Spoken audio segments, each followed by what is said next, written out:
then, in today's lesson, we will learn the subject pronouns. Bonjour tout le monde, j'espère que vous allez bien. Pour notre leçon d'aujourd'hui, on va apprendre les pronoms personnels sujets. What are they? What is a pronoun? A pronoun is a short word that replaces a noun.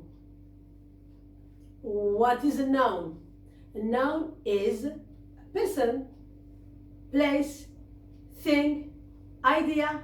Allez, on va voir tout ça en pratique. Let's go! Are you ready? Alors, on va faire connaissance avec nos pronoms personnels sujets en anglais. On a I. Imaginez quelqu'un qui vous pince. I. I, c'est je, c'est moi. Naïma. I, c'est je.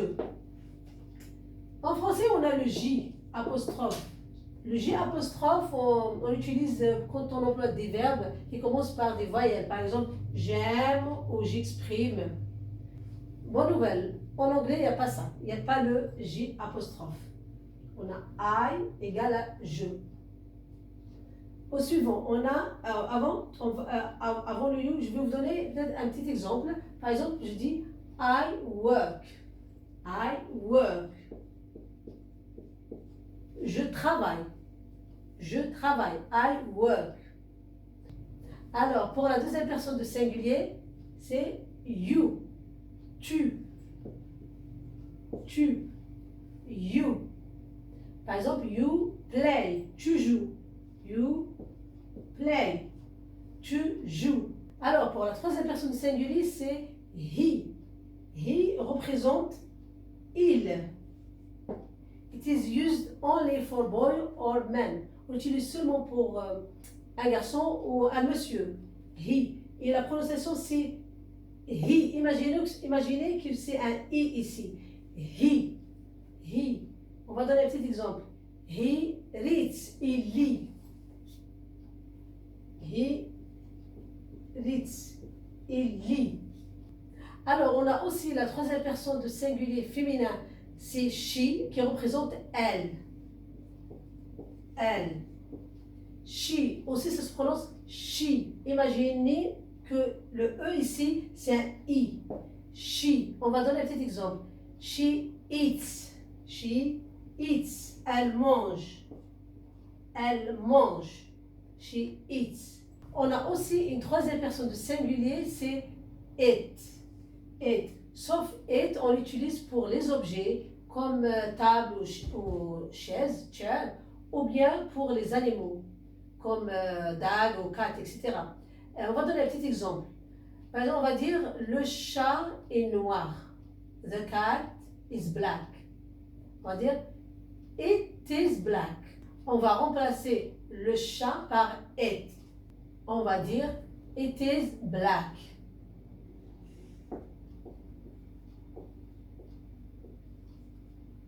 Et aussi, on peut dire, par exemple, sur un chat qui mange, le chat mange, on va dire it eats. Aussi, it eats.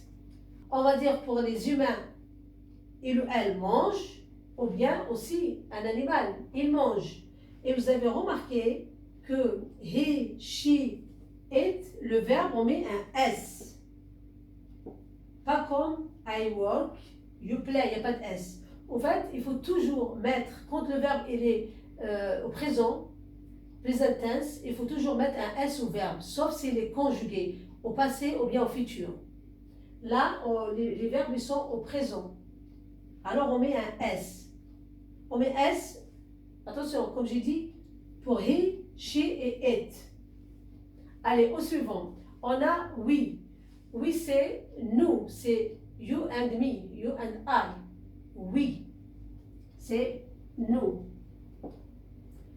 Et toujours, oui, c'est, imaginez que c'est un i. Oui. C'est comme tu dis à ta maîtresse. Alors, la maîtresse, elle vous dit, vous avez fait le devoir? Oui, madame. Oui, madame. C'est pas comme votre collègue et vous dit, ça va? Vous dites, oh ouais. Non, c'est pas ce ouais. C'est oui. C'est un oui. On va donner un petit exemple. We walk. On se promène. We walk. On se promène. Là, le nous, c'est aussi on. Attends, j'ai écrit de ce côté-là. pardon, on va l'écrire comme ça, avec une flèche, vous avez compris? Le nous, c'est on aussi. We walk. Au suivant, le you. Le you, c'est vous. On a deux you, hein. Le you, c'est là, c'est au singulier, c'est tu. Et là, il est au pluriel. You, c'est vous. C'est you, student, les élèves, you. On va donner des exemples. You, par exemple, you learn. You learn English with Naima. You learn. Vous apprenez l'anglais avec Naima. You learn. You learn. Et en anglais, il faudra que je vous dise, en anglais, le you, le singulier you, on le dit à tout le monde. On le dit à son patron you. On le dit à une seule personne you. Et là, ce you là, c'est pour plusieurs personnes. C'est vous. Quand il y a une quantité, beaucoup de personnes, you. En fait, en anglais, il n'y a pas le vous. Il n'y a pas le vouvoiement, comme en France. Et d'ailleurs, dorénavant, je préfère qu'on se tutoie. Parce qu'on commence à devenir une grande famille, alors on va dire you. Vous me dites you, je vous dis you. Vous me dites tu, je vous dis tu. Voilà. Et pour notre dernier pronom personnel en anglais, c'est they. They représente et le L en pluriel. They, ça se prononce comme ça. Vous mettez vos dents sur le bout de la langue. Pas comme da. They. On a dit c'est et le L au pluriel. Et le L au pluriel. On va donner un petit exemple. They watch. They watch, ils regardent. Comme les enfants, ils n'arrêtent pas de regarder la télé, surtout maintenant c'est les vacances. They watch television. They watch. They watch. Alors on va faire on va just repeat this subject pronouns.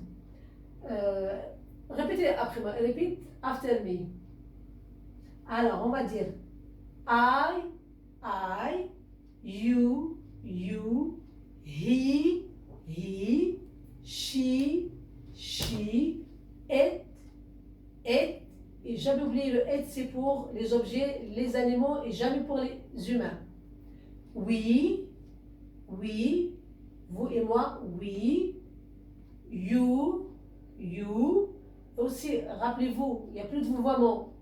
Vous dites à son patron you, à juste une personne you, ou bien une équipe, plusieurs personnes, more than one, you, they. Alors on va faire quelques petits exercices, mais pas comme l'école, pour voir si on a vraiment compris. Et voilà nos petits exercices. On va voir avec quel pronom personnel on va utiliser pour remplacer ces noms.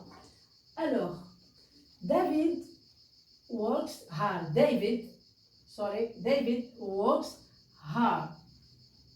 Une de réflexion. On va utiliser quel pronom personnel sujet pour remplacer. Il est où le nom ici? Le nom c'est David. David. Alors, toi? Oui, c'est he. Bravo. He works hard. He works hard. Deuxième question. Nina eats a lot.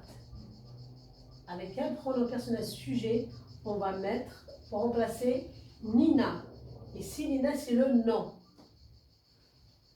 Alors. She, of course. She. C'est parce que c'est une fille. She. Bravo. Troisième question. The dog is black. Alors, the dog. Réfléchissez bien. Oui, bravo. It is black. The dog, parce que c'est pas un humain, c'est un animal. On met it pour remplacer les choses, les objets, les animaux. On l'utilise pour tout sauf pour les humains. It is black. Quatrième question. You and I walk to school. Vous et moi marchons. Le mot walk ici, c'est un verbe qui veut dire marcher à pied. Walk to school. Alors, c'est moi qui réponds à cette question. We walk to school. On va à l'école. C'est-à-dire, on marche à pied, on va à l'école à pied. We walk to school. Alors, on va barrer ça. We walk to school. On va aussi barrer de Doug. On va barrer Dina. On va barrer David. La dernière question. The children watch television. The children watch television. Les enfants regardent la télé. On va remplacer les enfants par quel pronom personnel? Allez, allez, allez. Bravo, champion. On n'a que des champions ici. Hein? C'est they. They watch television. They watch television. Et attention, ma nocilité, les enfants, les écrans, aux parents, faites attention. Does it make sense? Tout est compris? Thank you very much for watching this video and please subscribe to my YouTube channel and like it. See you soon. Please repeat after me. I, you, he, she, it, we,